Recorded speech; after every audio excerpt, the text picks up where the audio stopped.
नमस्कार दोस्तों, मैं मुकेश कुमार और आज आपके लिए कोरोना से जुड़ी बहुत ही बेहतरीन इंफॉर्मेशन के लिए मैं आ चुका हूं वर्ल्ड के famous cardiologist doctor Sanjeev Kumar ji के पास में। और दोस्तों, आज हम जानने वाले हैं कि आखिर ये भारत के अंदर थर्ड वेव जो डॉक्टर संजीव कुमार जी ने हमसे कही थी कि वो आने वाली है, फिर वो क्यों नहीं आई। डॉक्टर साहब, ऐसा क्यों हुआ? सर, एक तो 100 करोड़ लोग वैक्सीनेट हो गए।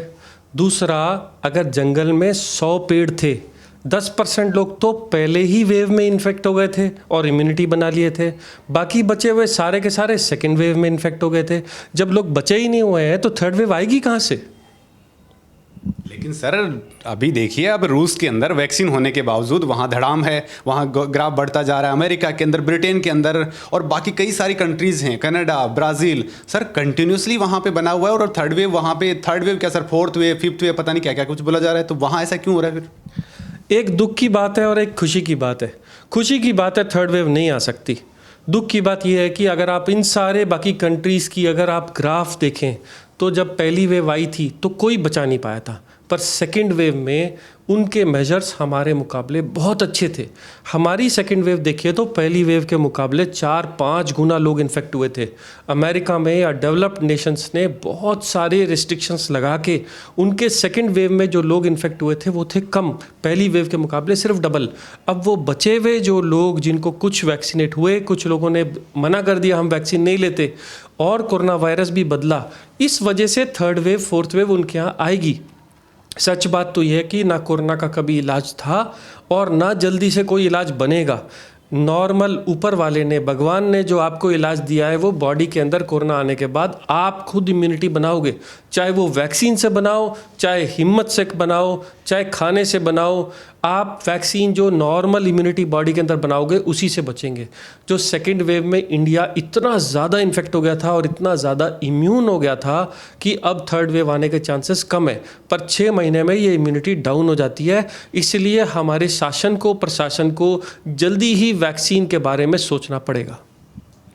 मतलब क्या, या तो ये कहें कि अब हम लोग सुरक्षित हो चुके हैं, क्योंकि सर अब तो बहुत ही कम केसेज आ रहे हैं। तो इस मामले में क्या कहेंगे कि वास्तव में अब तो ठीक है मामला? तो कोरोना अपने काम पे लगा हुआ है, उसको जिंदा रहने के लिए कोई ना कोई शरीर चाहिए और वो अपनी मल्टीप्लिकेशन में लगा हुआ है और हमारी बॉडी इम्यूनिटी बनाने में लगी हुई है। कोरोना चेंज हो रहा है, जैसे जैसे वेरिएंट्स अल्फा से डेल्टा, डेल्टा से डेल्टा प्लस वेरिएंट्स आ रहे हैं, वैसे वैसे इम्यूनिटी की ताकत कम होती जा रही है। आप देखेंगे 6 महीने के बाद जब हमारी इम्यूनिटी कम होने लगेगी तब कोरोना के केसेस फिर बढ़ने की कोशिश करेंगे। इस टाइम पे आपको सोशल डिस्टेंसिंग और वैक्सीनेशन के ऊपर बहुत ध्यान रखना पड़ेगा। सर, वैक्सीनेशन का तो ध्यान रखना पड़ेगा, लेकिन रसिया ने तो सर सबसे पहले डेवलप कर ली थी वैक्सीन, और उसके बाद में सर आज हालात क्या हैं? सर बर्बाद वाली स्थिति पहुंच चुकी है वहाँ पे। उनके पास जो अब केसेस बढ़े हैं उसके 2 कारण हैं। वो लोग जो ओल्ड हैं, जो बचे हुए हैं, उनकी जो क्लाइमेट ऐसी है, उनकी बॉडी की इम्यूनिटी ऐसी है। हमारे इंडियंस की उनके मुकाबले इम्यूनिटी एक तो ज़्यादा है, दूसरा उनकी वैक्सीन की एफिकेसी सिर्फ 60% थी। उन्होंने फटाफट अप्रूवल लेकर के उन्होंने सबको वैक्सीन लगा दी। जबकि आप देखिए हमारी इंडियन वैक्सीन की जो वैक्सीन की एफिशिएंसीज़ हैं वो आज वर्ल्ड भी मानता है कि वो 90% है, जबकि अमेरिकन वैक्सीन की एफिशिएंसी 95% तक गई है। तो इंडिया रशिया की वैक्सीन के मुकाबले बहुत ज़्यादा इफेक्टिव है। सर, इफिकेसी की जो बात होती है, भारत की वैक्सीन इतनी अच्छी थी, सर WHO ने क्यों जल्दी परमिशन नहीं दी? क्या वहाँ पे कुछ ऐसी कॉन्स्पिरेसीज चलती रहती हैं? और फिर ऐसे कहा गया कि मोदी से जब टेड्रोस की मुलाकात होती है उसके बाद में वो वैक्सीन अप्रूवल हो जाती है। तो सर क्या वहाँ पे कोई ना कोई इफेक्ट चल रहा था ऐसा? सर, हमारे हिंदुस्तानियों की गलती है, हम रूल्स नहीं फॉलो करते। अगर वहाँ पे वो लोग एक भी चीज़ करते हैं, एक भी केस देखते हैं तो उनको रिपोर्ट करते हैं। हमारे इंडिया में रिपोर्टिंग सिस्टम बहुत ख़राब है। हम लोग वैक्सीन को जिस वक्त टेस्ट कर रहे थे तो उसके डाटा को पब्लिश करने से पहले फटाफट उस वैक्सीन को डेवलप करने में और सेल करने में लग गए। तो जिन वैक्सीन कंपनियों ने वैक्सीन बनाई भी, उन लोगों ने कहा फटाफट लगा लें, हम लोग फटाफट पैसे कमा लें, और उसका डाटा प्रेजेंट करने में डिले कर दिया। इसीलिए बड़ी बड़ी ऑर्गेनाइजेशंस ने हमारी वैक्सीन को अप्रूवल नहीं दिया। वैक्सीन है इफेक्टिव, है भी सेफ। हमने देखा कि जब लोगों को वैक्सीन हो जाती है तो कोरोना का जो इंटेंसिटी है कम हो जाता है। आप कहेंगे वैक्सीन के बाद भी लोगों को इन्फेक्ट हुआ, बट आप देखिए वैक्सीन के बाद वाले लोग मरे कितना। बहुत कम चांस है कि अगर आपको वैक्सीन लग गई हो टाइम से और आपको इन्फेक्शन हुआ हो तो आपके मरने का चांस बहुत कम हो जाता है। तो हमारी जो प्रणाली है, जो हमारी जो तरीका है हमारा दुनिया को प्रेजेंट करने का, वो गलत था। इसीलिए हमारी वैक्सीन को अप्रूवल बाद में मिला। सर जो बात मैं पूछना चाह रहा हूँ वो तो आप बता नहीं रहे हैं। बात मैं पूछना चाह रहा हूँ कि क्या सर फार्मा माफिया वहाँ पे सक्रिय था, इंटरनेशनल फार्मा माफिया, जो इंडिया की टेक्नोलॉजी को, जो हमारे साइंटिस्टों ने जो टेक्नोलॉजी डेवलप करी उसको वो लोग पीछे धकेलने में लगे हुए थे। तो क्या ऐसा होता है सर इंटरनेशनली, या आप मानते या नहीं मानते इस बात को?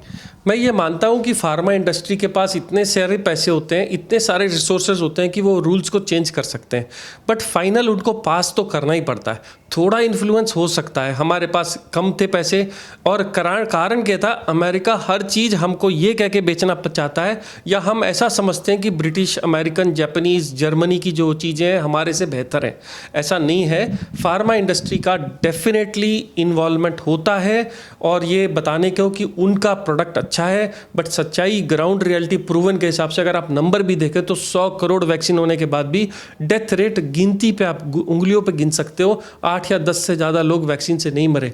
हमारी वैक्सीन बहुत सेफ और बहुत इफेक्टिव है, और आपको इस चक्रों में नहीं पड़ना कि अमेरिकन वैक्सीन आएगी तभी हम लगाएंगे। आप भारत की वैक्सीन लगाइए, बहुत अच्छी है।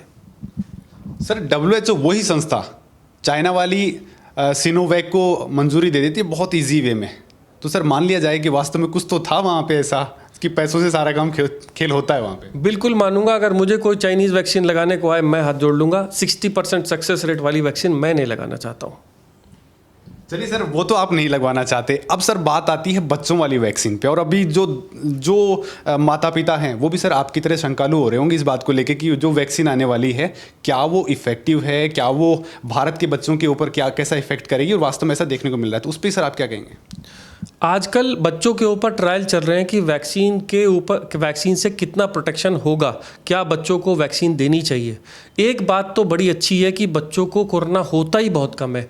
अगर ऐसा नहीं होता तो सेकेंड वेव के टाइम में बहुत सारे एडल्ट्स के साथ कुछ ना कुछ बच्चों की भी मौत होती, पीडियाट्रिक हॉस्पिटल्स इन्फेक्शन होकर के बच्चे वहाँ पे जाके एडमिट होते। ऐसा बहुत कम देखा गया। इसलिए जो बेनिफिट बच्चों में 18 साल से कम वाले बच्चों में वो बहुत कम मिला, इसलिए वैक्सीन बहुत ज़्यादा इफेक्टिव उस एज में नहीं है। दूसरा, डरने की बात नहीं, कोरोना बहुत ज़्यादा बच्चों को इन्फेक्ट करता नहीं। तीसरा, वैक्सीन लगाने के बाद 2 या 3 ऐसे साइड इफ़ेक्ट्स मिले बच्चों में, जैसे कि इन्फ्लेमेशन, बॉडी के अंदर गर्मी आ जाना, या न्यूरो डेवलपमेंट, थोड़ी सी ग्रोथ में इफेक्ट आ जाना। ये 2 बहुत शंका के, अगर कोई माँ बाप हैं तो वो अपने बच्चों को ऐसी वैक्सीन नहीं देना चाहेंगे, क्योंकि अभी रिजल्ट्स पक्के नहीं आए हैं। इसलिए इंडिया ने इनको अप्रूव नहीं किया है, इंडियन वैक्सीन्स को 18 साल से छोटे में। 5 साल से 18 साल के बीच में American vaccine, BNT vaccine approve हो गई है, बट बहुत कम लोग उसको अभी भी मान रहे हैं, लगा रहे हैं। मेरे कहने के हिसाब से अगर बच्चे के अंदर इम्यूनिटी ताकत कम है, कमज़ोर रहता है, बार बार इन्फेक्ट हो जाता है, और उसको कोरोना होने से साइड इफ़ेक्ट ज़्यादा हो सकता है, ऐसे बच्चों को वैक्सीन लगा देनी चाहिए। जो लोग हेल्दी और अच्छे सेहत वाले बच्चे हैं या एडल्ट्स हैं, उनको वैक्सीन अभी जब तक रिजल्ट नहीं आते जब तक रुकना चाहिए। अच्छा सर, इसके साथ ही कुछ जो किडनी के पेशेंट्स हैं, लीवर के पेशेंट्स हैं, हार्ट के पेशेंट हैं, वो भी सर डरे हुए हैं कि वास्तव में उनको लगाना चाहिए कि नहीं लगाना चाहिए। आज भी वो लोग डर रहे हैं, तो सर उनके लिए क्या कहेंगे आप? सर आप मेरे को, अगर मैं आपसे एक सवाल पूछता हूं कि अगर एक लीवर वाला, एक किडनी वाला, डायलिसिस वाले बंदे को कोरोना होता है और एक नॉर्मल बंदे को कोरोना होता है, तो 2 में से मरने का चांस किसका ज़्यादा है? मरने का चांस उसका ज़्यादा है जो कमज़ोर है। अगर आपकी डायलिसिस होती है और आपको कोरोना हो गया गलती से, तो आपके मरने का चांस ज़्यादा है। ऐसे लोगों को कोरोना वैक्सीन से बेनिफिट भी ज़्यादा है, क्योंकि वो आपको बचाएगी। इसलिए जो डायलिसिस के पेशेंट्स हैं, जब उनको हेपेटाइटिस की वैक्सीन लगाते हैं तो उनको बूस्टर्स डोज एक्स्ट्रा देते हैं हर 6 महीने, उनको बचाने के लिए। इसलिए corona vaccine actually booster dose के साथ देनी चाहिए। जो लोग इम्यूनो कॉम्प्रोमाइज्ड हैं, जिन लोगों को इम्यूनिटी ख़राब है, जो लोग वेरी एल्डरली हैं, जैसे 65 से अबव, जिन लोगों को किडनी या लिवर की प्रॉब्लम्स है, जिनको स्ट्रोक है या हार्ट अटैक है, इन लोगों को वैक्सीन लगाने से ज़्यादा बेनिफिट है, कम बेनिफिट नहीं है। और ये सह सकते हैं वैक्सीन, 100% सह सकते हैं। शर्त सिर्फ एक है, अगर आप हेल्दी नहीं है, अगर आपको बुखार आ रहा है, अगर आप कमज़ोर महसूस कर रहे हैं, सांस फूल रहा है, तो वैक्सीन तभी लगाओ जब तक आप ठीक ना हो जाओ। डॉक्टर से चेकअप कराने के बाद ही आप वैक्सीन लगवाओ। तो कहने का मतलब है कि सर तमाम तरह के लोगों को वैक्सीन लगा लेनी चाहिए। और क्या हमें इस वैक्सीन के साथ ही अभी रहना पड़ेगा, या किस कोरोना के साथ ही रहना पड़ेगा आगे? अगर आप ये पूछ रहे हैं कि कोरोना जाएगा, तो मैं ये कहता हूँ कोरोना कभी भी नहीं जाएगा। तो क्या ये बड़ी दुख भरी खबर है? नहीं। आप धरती पे जितनी भी बीमारियां मैंने आज तक पढ़ी सारी अभी भी यही हैं। आपने टीबी देखा, काली खांसी देखी, पर्ट्यूसिस देखा, जो भी बीमारियां, पोलियो देखा, टेटनस देखा, टाइफाइड देखा, मलेरिया देखा, बोलो एक बीमारी जो ख़त्म हो गई हो धरती से? बीमारियां रहती हैं धरती पे, अल्टर हो के आती रहती हैं। ओवर पीरियड ऑफ टाइम जिन बीमारियों पे हम लोग काबू पा लेते हैं, हमारी दवाइयाँ बहुत इफेक्टिव हो जाती हैं, उनको हम वैक्सीन से दबा लेते हैं, उनको बीमारियों को आने ही नहीं देते। तो चाइल्ड इम्यूनाइजेशन स्कीम में जब आप 8-8, 10-10 वैक्सीन आजकल लगा रहे हो, हेपेटाइटिस बी की भी लगा ले रहे हो, इन्फ्लुएंजा की भी बच्चों को लगा दे रहे हो, आने वाले टाइम में कोविड भी ऐसे ही लगाया जाएगा और लोग सिर्फ इसकी यादों के साथ जिएंगे और एडल्ट्स को ये नहीं हुआ करेगा। तो सर अभी भी ऐसा कौन सी चीज़ें हैं जिनसे इस कोरोना की चूंकि बीमारी अभी भारत में ग्राफ तो गिर चुका है, साथ ही आप कह रहे हैं कि वैक्सीन केवल 6 महीने तक ही काम कर रही है, तो ऐसी सिचुएशन में सर हर आदमी को अपनी इम्यूनिटी को बूस्ट रखने के लिए, बीमारियों से दूर रहने के लिए क्या कुछ घरेलू तरीके से भी हम बात कर सकते हैं? क्योंकि जाहिर सी बात है हॉस्पिटलों में सारी चीज़ें नहीं कर लेनी चाहिए, उसके लिए क्या कहेंगे सर? सर हमारा सबसे पुराना वर्ल्ड का कल्चर है। कई हज़ार साल पुराने टाइम तक हमने अपने खाने को, अपने खाने के हैबिट्स को, अपने सोने के हैबिट्स को इवैल्यूएट किया और उसको कल्चर में अपनी दादी से, बेटी से, पोती से आने को दिया उस कल्चर को। आप देखिए जो लोग 8 आवर्स का रेस्टफुल स्लीप लेते हैं वो लोग काफ़ी हेल्दी रहते हैं। जो लोग नियम से, टाइम से अपना भोजन कर लेते हैं, स्किप नहीं करते मील, जो लोग नेचुरल फूड खाते हैं, जो हमारा कल्चर बताता है। साउथ इंडिया का कल्चरल फूड अलग है, ब्रिटिशर्स का कल्चरल फूड अलग है, हमारे नॉर्थ इंडिया में कल्चरल फूड अलग है और नेचर के हिसाब से एवरी सीजन में कल्चरल फूड भी बदल जाता है। Stick to your culture. Modernisation of India जैसे ही हुआ, जैसे ही हम लोग बन्स, बर्गर्स, ब्रेड्स और ये सब प्रिजर्व फूड्स खाने लगे, हम लोग ज़्यादा बीमार होने लगे। आपने कभी हार्ट अटैक सुना था इंडियन पॉपुलेशन में? आज आने में इंडियन पॉपुलेशन 2 गुना ज़्यादा हार्ट अटैक होती है अमेरिकन्स के मुकाबले, जबकि वो हमसे ज़्यादा मोटे हैं। तो ये कब हुआ? जब हमने उनका कल्चर अपना लिया। क्या आपने कभी किसी अंग्रेज को धोती डाले हुए देखा है? आपने हिंदुस्तानियों को तो टाई डालते हुए देखा है। अब आप पूछोगे मैंने ये कल्चर क्यों अपना लिया? क्योंकि ये जैसे यूबिक्विटस हो गया, सब लोगों ने अपना लिया, हम लोगों ने भी अपना लिया। कुछ हद तक हम लोगों को अपने कल्चर में वापस लौटना पड़ेगा। हमको अपने कल्चर के फूड, अपने कल्चर के हिसाब से, जैसे ज़मीन पे बैठ के खाना खाना, हाथ से खाना खाना, गर्म पानी पीना, नमक की क्वांटिटी कम रखना, डोसा, इडली या जो कल्चरल फूड्स, जो नेचुरल फूड्स आते हैं उनके ऊपर रहना, इससे इम्यूनिटी अच्छी रहती है और उसी को फॉलो करिए। सर चूँकि आप भी एक पेरेंट हैं और सर अपने बच्चों को, अपने परिवार के लिए, सर इस बीमारी से बचने के लिए अब आप कौन कौन से तरीके अपना रहे हैं और आगे अपनाने वाले हैं?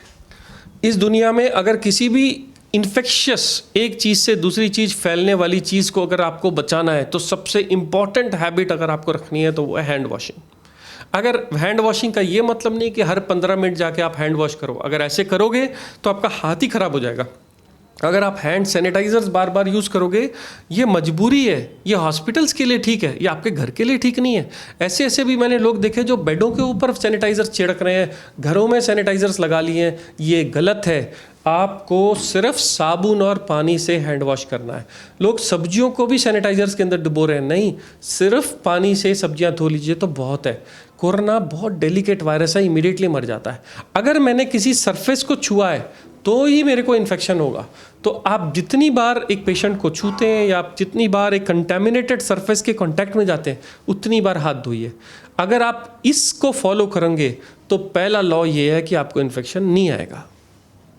बहुत बहुत धन्यवाद डॉक्टर साहब, आपने इतनी बेहतरीन इन्फॉर्मेशन हमारे साथ शेयर की और आप लोग भी इस इन्फॉर्मेशन को ज़्यादा से ज़्यादा शेयर करिए ताकि जो डॉक्टर संजीव कुमार जी ने हमें बताया है वो चीज़ें आम जनता तक पहुंच सकें और वो भी बड़े इजी तरीके से इस बीमारी से बच सकें। डॉक्टर साहब धन्यवाद।